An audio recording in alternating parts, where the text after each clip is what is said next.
tía, arrollador, fue predicador, ¿saben? Y uno de los buenos, un gran pastor. Fue un predicador, un pastor, un hombre de Dios. Y un día su iglesia atravesó una crisis. Él no era el pastor principal, era uno de los pastores asistentes, técnicamente. Y el hombre falló, su pastor falló. Por alguna razón él no lo pudo superar. Por alguna razón se apartó del Señor y se fue de la iglesia. Primero dejó la Biblia, después dejó la iglesia, después dejó la comunión con el Señor y se fue para nunca jamás regresar. Al poco tiempo nos enteramos que volvió a tomar, que volvió a beber y el alcohol hizo estragos. Empezó a adelgazar, empezó a estar triste, cada vez más gris. Las últimas veces que lo vi era la sombra de aquel Daniel a quien tanto yo quería parecerme cuando iba a ser grande. Y en el año 2013, 2 años atrás, promediando mayo, mi hermano mayor me llama y me da la noticia de que había tenido un infarto irreversible, obviamente un infarto masivo, y había partido, había fallecido en la ambulancia mientras que los paramédicos intentaban darle oxígeno, respiración. Daniel Marcelo Gebel, le dediqué el más reciente de los libros. Y yo he tratado de imaginarme los minutos finales de mi hermano viajando a alta velocidad por una ruta oscura en Buenos Aires, en una ambulancia, en una madrugada, con médicos dándole oxígeno. Y me preguntaré por siempre, o no sé si por siempre, sino hasta que esté allí en la eternidad, me preguntaré si tuvo esos minutos que él alegaba que iba a tener. Porque toda la familia, el resto que seguimos siendo cristianos, le decíamos: Daniel, ¿qué tal si tienes un accidente? ¿Qué tal si pierdes la vida? Tú has predicado, no te tengo que contar el mensaje de salvación. Y él decía: no, yo sé la verdad y sé que estoy haciendo las cosas mal. Sé que estoy fuera de Dios. Sé que mi vida no está correcta, pero estoy seguro que Dios me va a dar unos últimos minutos para arrepentirme. Y yo le decía: ¿y qué si no te da esos minutos? Ah, Dios me lo va a dar, tranquilo, Dante. ¿Qué si no te lo da? Oh, Dios me lo va a dar.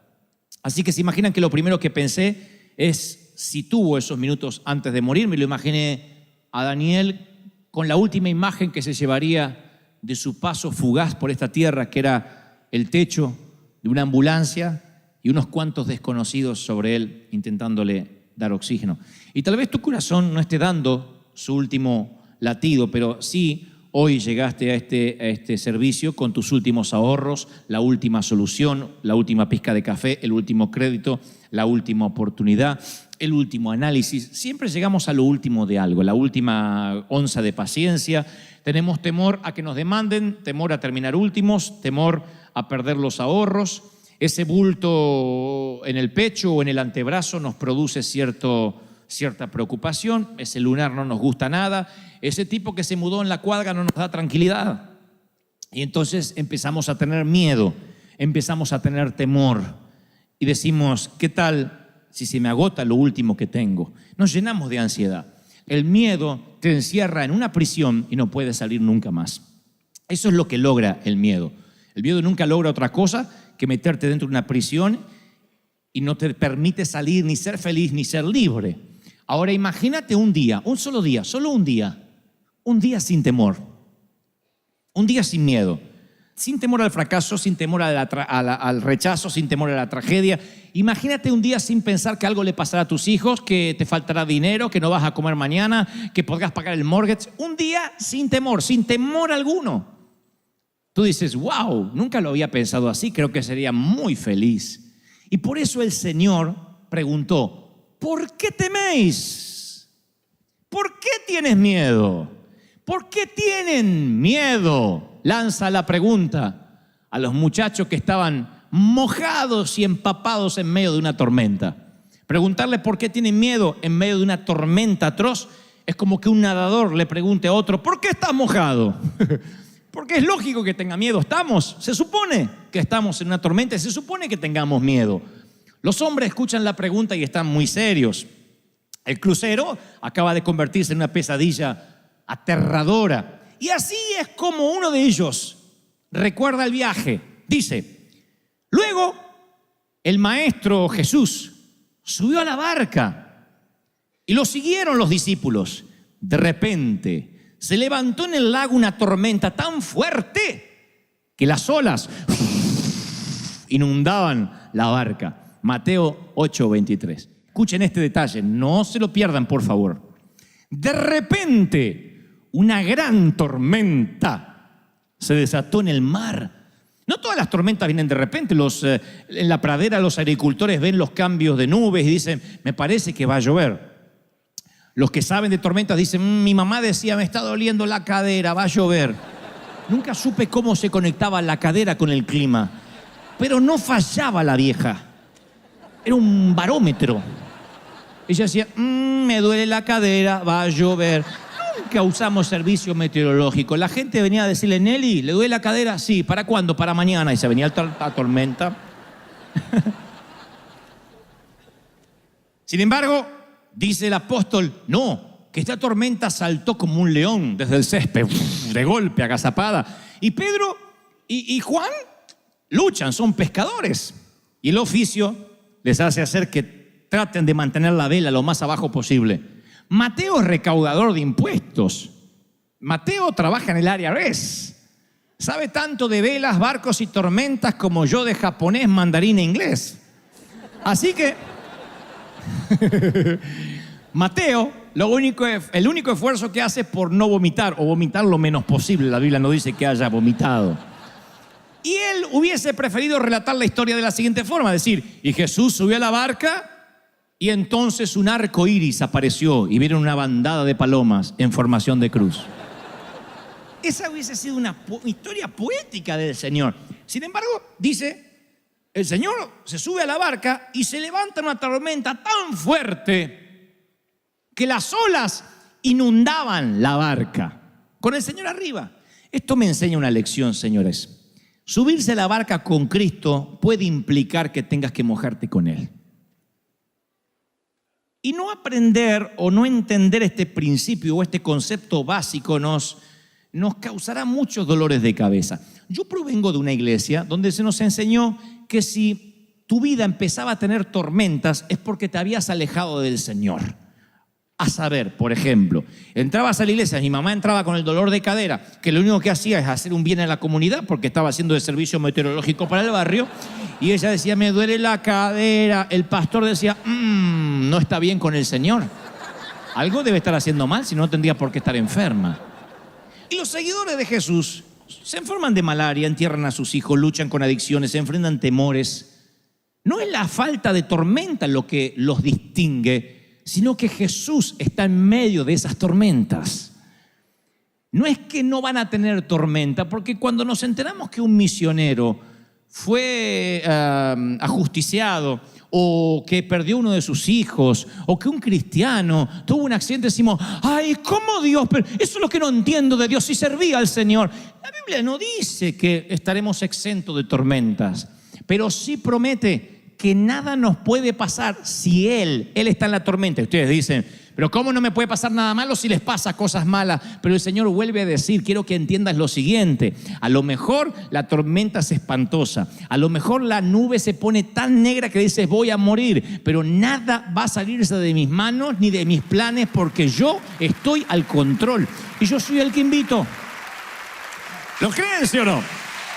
Ahora, dice Marcos agrega unos detalles muy curiosos. Dice, Jesús estaba en la popa, durmiendo sobre un cabezal. El cabezal no es un almohadón mullido, no es un cojincito. Es una bolsa de cuero llena de harina que se usa para estabilizar la barca, que lo suelen utilizar todavía los pescadores del Mediterráneo. Así que estaba con la cabeza durmiendo allí, y esa siesta preocupa a sus discípulos. Y le dicen, esto es lo que le dicen, Maestro, ¿no ves que perecemos? En otra versión dice, ¿no tienes cuidado de que nos morimos? Versión Dante habla hoy, ¿te importa un cuerno que nos vamos a ahogar? ¿No te importa? A mí me suena como esa reprimenda de algunas mujeres que dicen, ¿ves? Nunca cambias. Como si ellos tuviesen un background para decir eso. ¿Ves? El mismo sucio. ¿Ves? El mismo muerto de hambre. Es como que no te importa, como diciendo ya es la tercera, cuarta vez que te enganchamos que no te importa. No no tienes cuidado. Eso es lo que hace el temor. El temor lo que hace es sacar nuestros colmillos, porque el temor corroe nuestra confianza en la bondad de Dios, lo erosiona, nos va drenando nuestra confianza en la bondad de Dios. Nos llenamos de miedo y perdemos el control.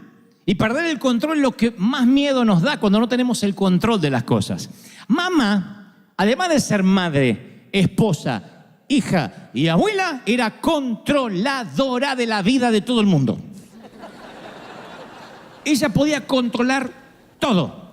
Todo lo que había en su universo, que era el techo de la casa donde yo vivía, estaba bajo su control. Lo que se iba a comer, el calzón no se cambiaba si mamá no lo disponía. Ahí no se bañaba cuando alguien quería bañarse, si mamá no daba la orden. Y papá entendió eso desde que se casó con mamá. Por eso papá acuñó la frase, no sé, pregúntale a tu madre. Esa era la frase.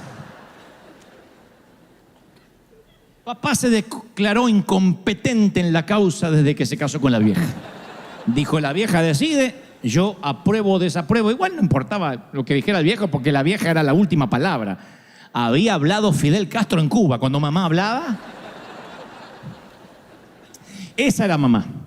Una persona así puede manejar un automóvil, un submarino nuclear y pilotear un avión, un cazabombardero, pero nunca tenerla de copiloto porque te enferma, aunque seas un monje tibetano. Te enferma. Mamá mantenía una charla conmigo, con mi hermano, y le decía, cuidado viejo, dobla viejo, pone la luz de giro. El clic, la baliza, por favor. Cuidado, stop, frena, está frenando el de allá. Date vuelta, dobla. Para acá no. Mi papá nunca necesitó un GPS. Mamá le decía, dobla derecha, a la izquierda, 3 cuadras, me duele la cadera, va a llover. Todo. Mamá era una controladora, una enferma del control. Entonces papá ya se había acostumbrado, que ella manejaba y hacía todo, y dobla cadera, ella hablaba, todo, quería controlar todo. Un día le manoteó el volante al viejo. La única vez que vi a mi papá enojado. Le agarró el volante y dijo, acá, no me toques el volante. Ni a mí me defendió así mi papá en la vida cuando le tocaron el volante. Hasta ahí llegó la vieja, porque la mamá sabía que mucho no podía tampoco estirar el elástico. Hasta ahí llegó, dijo, epa, nunca más le tocó el volante, pero igual, por telepatía se lo manejaba así. Y él doblaba. Mamá nunca hubiese podido subir un avión. Porque en el avión, aunque es el medio de transporte más seguro, no tenemos control de nada. Nos quedamos allí, nos ajustamos el cinturón, no hay control de nada. Vas así, y uno no puede ver el piloto. Mamá lo que hubiese hecho. Mi mamá, miren, yo creo que ni Al Qaeda hubiese logrado lo que logró si mamá estaba en ese avión. Mamá hubiese tenido el control de todo. Cuando perdemos el control nos llenamos de temor. Perdemos el control de la salud. Perdemos el control de las finanzas. Mientras tengamos un poquito de control, la fe no es tal. La gente dice, no, yo sé que Dios me va a sanar. Aparte me dijo el médico que con este medicamento, con esta quimio me voy a sanar.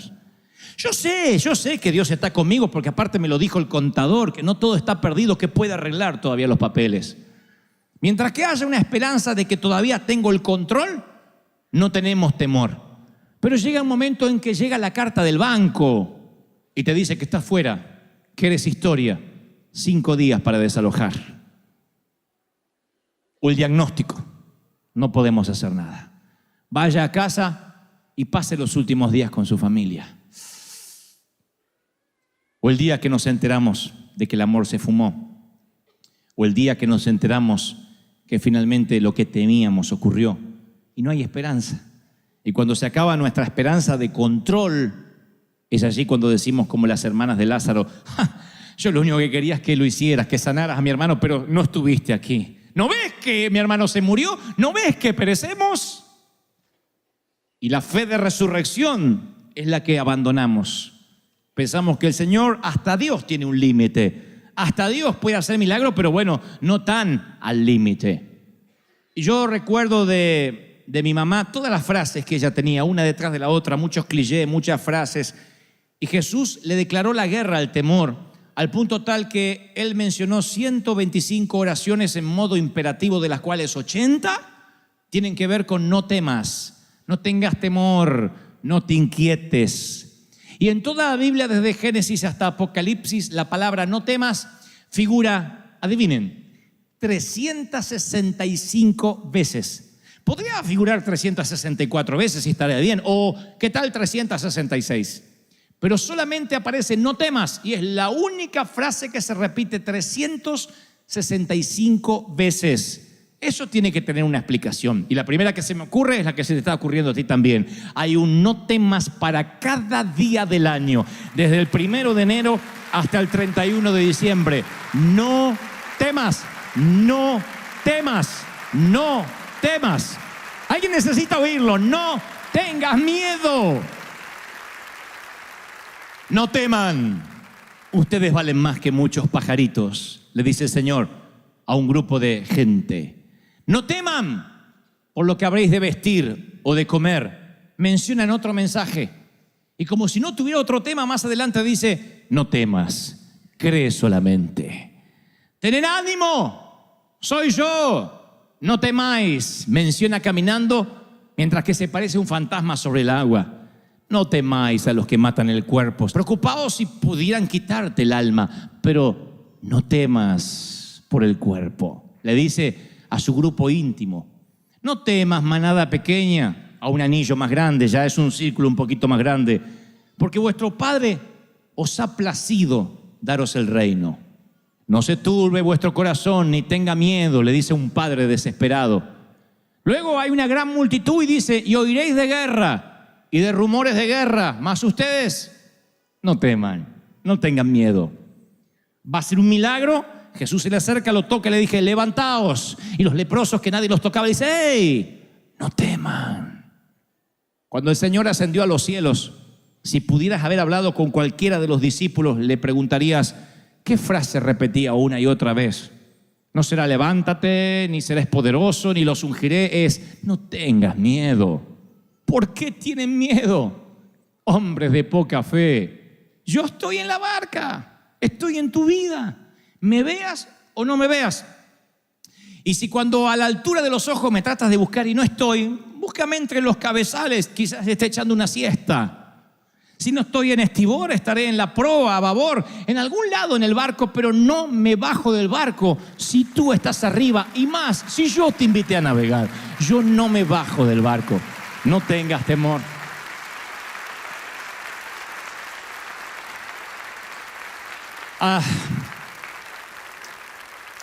Cuando era chiquitito,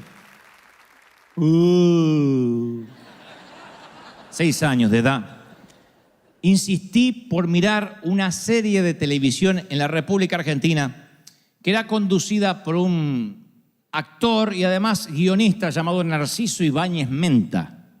Pueden buscarlo, googlearlo, Narciso Ibáñez Menta. No era tanto las teleseries que producía en Argentina, sino la forma de presentar. Él aparecía con una vela en la mano, con una capa negra, tenía una barba en punta, flaco, esquelético, y decía, voy a presentarles una historia que le pondrá los pelos de punta.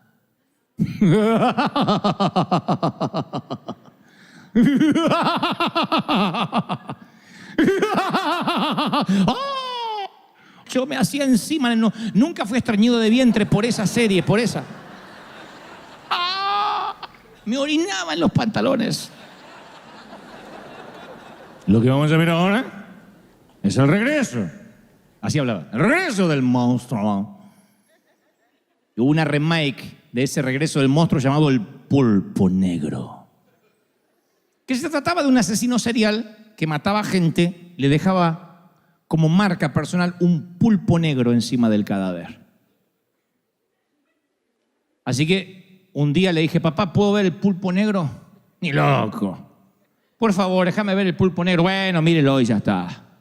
Papá, eras muy fácil para convencer. Después de decir 2 o 3 veces, pregúntele a su madre, mamá estaba durmiendo, me dejó ver el pulpo negro. Desde ese día se me abrió un portal a un mundo desconocido. ¡Ay, qué pánico, qué miedo! Terminó el pulpo negro y toda mi casa estaba llena de pulpos negros. Pero eso no fue lo peor, sino la siguiente noche y la siguiente y las subsiguientes y las que vendrían. porque yo en aquel entonces tomaba leche de noche, un vasito de leche.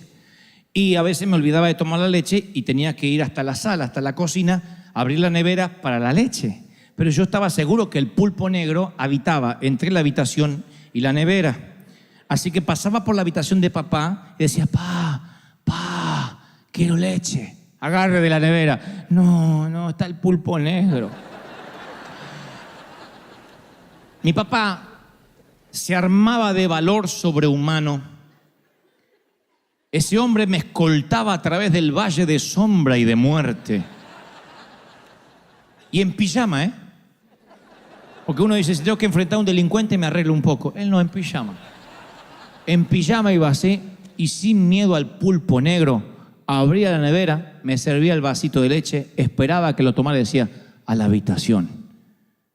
Primero que me sorprendía de papá, ¿cómo podía dormir cuando había un pulpo en la casa? ¿No ves que morimos?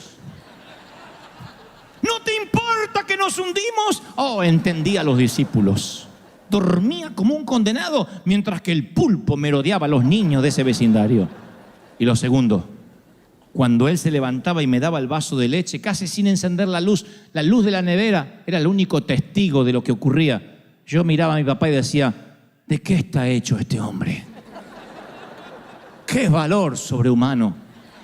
¿Quién es este hombre que aún el pulpo negro le obedece y tomaba mi leche? Los discípulos le dijeron, Señor, ¿no ves que morimos? Y él se levanta, aquíétate, mar, y detiene los vientos.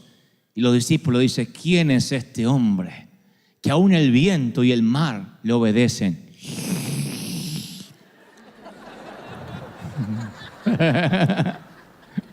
¿Entendieron?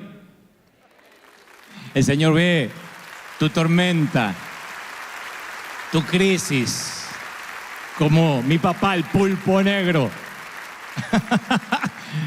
No tienes que tener temor.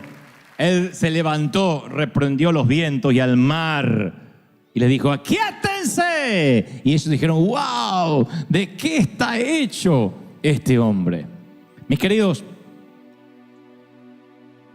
ese Dios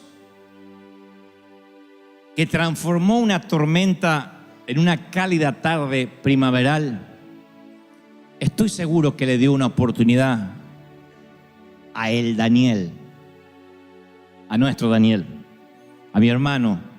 Yo estoy seguro que él lo último que vio fue el techo de la ambulancia.